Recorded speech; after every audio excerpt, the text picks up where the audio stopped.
Personnellement, je me dis qu'une personne qui ne sait pas ce qu'il veut dans la vie, c'est une personne qui peut être facilement emportée par n'importe quel courant d'eau qui circule de gauche à droite. Cette personne, tellement qu'elle ne sait pas ce qu'elle veut dans la vie, bah, si on lui demande de faire ceci, cela, bah, elle court juste comme ça, voilà, comme un nomade en fait qui n'a pas de maison où habiter. Voilà pourquoi je donne toujours l'importance à tout ce qui est rêve, à tout ce qui est vision, à tout ce qui est projet, à tout ce qui est ambition, parce que je me dis, bah, une personne qui est sans rêve, qui est sans objectif, qui ne sait pas ce qu'il veut, eh ben, c'est une personne qui est morte en fait. C'est pourquoi aujourd'hui j'aimerais partager deux raisons qui font en sorte que avoir un rêve ou encore avoir une vision est très importante dans la vie. Alors je vais plus m'attarder sur le mot vision parce que la vision c'est un rêve clarifié. La vision c'est l'image de ce qu'on voit de nous dans un futur proche. Je prends un exemple banal. Une personne peut se voir euh, pilote de ligne, par exemple, dans quelques années, ou encore entrepreneur dans quelques années. Alors, il y a beaucoup de raisons, mais aujourd'hui, je veux juste m'attarder sur deux raisons qui, selon moi, est très, très importante. Parce que personnellement, je porte au plus profond de moi une vision, je porte au plus profond de moi des rêves que je crois sincèrement que ça va se réaliser, Dieu voulant bien sûr. Et c'est par rapport à ma vie que je fais part de ces deux raisons, par rapport à mon quotidien. Et donc sans plus tarder, la première raison, c'est la destruction des pensées limitantes. Lorsque tu as une vision, lorsque tu as un rêve, tu as des objectifs, tu as des buts ou encore tu as des ambitions à atteindre, des projets à réaliser, et ben cela t'aide à briser les pensées limitantes. Pour moi, je considère les pensées limitantes comme des barrières qui t'empêchent de déchirer un certain voile.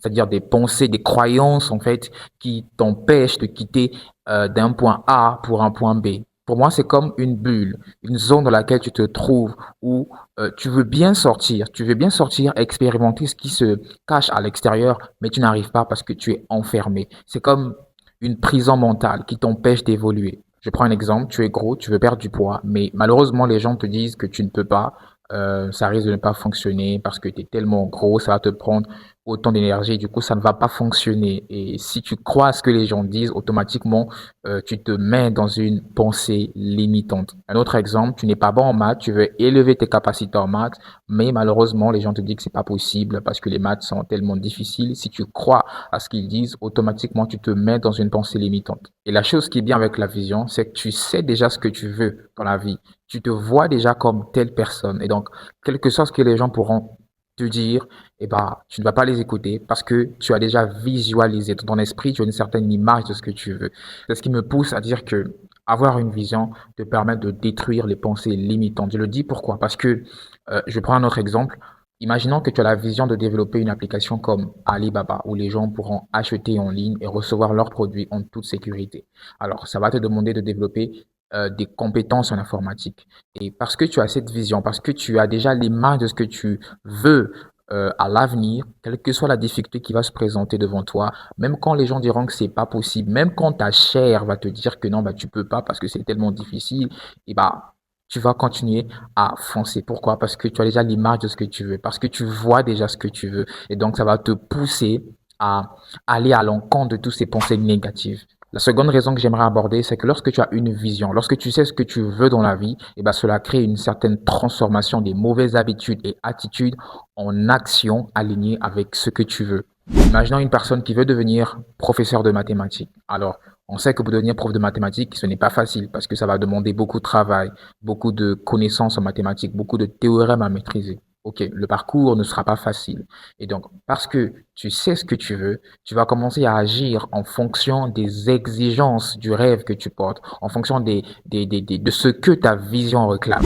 On ne réalise pas un rêve les bras croisés. Pour réaliser une vision, pour atteindre un objectif, il faut poser des actions alignées avec cet objectif. Et donc, si ton objectif te demande de faire le sport 3 fois par semaine, tu es obligé de faire parce que tu as la vision en toi, tu sais ce que tu veux, donc tu es obligé de le faire. Parce que tu veux perdre du poids, il y a des choses que tu ne pourras plus manger, des aliments que tu ne pourras même plus toucher. Pourquoi? Parce que ton rêve, ta vision, c'est de perdre du poids. Parce que tu as une vision, parce que tu as un rêve, tu ne peux plus fréquenter n'importe qui. Tu évites les relations toxiques, tu es focus sur les choses qui comptent, les choses qui sont importantes pour toi, qui vont t'aider à réaliser ce rêve. Parce que tu sais où tu vas, et ben, cela peut t'aider, en fait, à canaliser tes choix, à savoir avec quelle fille tu dois fréquenter et quelle fille tu ne dois pas fréquenter. Et j'aimerais ajouter un point qui est très important. Le but, ce n'est pas seulement d'avoir un rêve, une vision. Mais le but, c'est d'avoir un rêve, une vision qui te surpasse, quelque chose qui t'arrache le sommeil lorsque tu dors la nuit, quelque chose qui te hante la tête, quelque chose qui est plus fort que toi. Il te faut quelque chose qui va t'aider à respecter la routine que tu mettras en place, qui te permettra de réaliser, d'atteindre en fait ce que tu veux réellement atteindre dans la vie. Une triste réalité que j'aimerais ajouter, c'est que plusieurs personnes ont eu des rêves dans la vie mais n'ont pas pu réaliser ces rêves à cause des circonstances de la vie, à cause de pas mal de choses. Mais laissez-moi vous dire que c'est possible d'avoir un rêve et de le réaliser. C'est possible d'avoir une vision et de la matérialiser. Voilà pourquoi tu ne dois pas baser ta vie en fonction des résultats des autres. Tu as ta propre vie et tu ne peux pas savoir qu'une chose marchera si tu ne l'as pas encore essayé. Donc c'est vrai que la vie des autres peuvent nous servir d'exemple, mais ne te base pas sur la vie des gens pour définir ce que tu veux réellement dans la vie. Donc, je vais terminer cette vidéo en rappelant les deux raisons. Premièrement, lorsque tu sais où tu vas, cela t'aide à briser les pensées limitantes. Et secondo, cela crée une certaine transformation de tes mauvaises habitudes en actions alignées avec ce que tu veux réellement dans la vie. Mais il faut que cette chose que tu veux réellement atteindre soit quelque chose de concret, soit quelque chose de clair, quelque chose de réalisable. Alors, si tu as oublié tout ce que j'ai dit, retiens au moins cette parole qui me vient droit du cœur. Ne regarde pas la réalité si tu veux vaincre l'adversité, parce que la réalité n'est pas toujours la vérité. Mais ce n'est pas parce que la réalité n'est pas toujours la vérité que tu n'as pas le droit de regarder la réalité.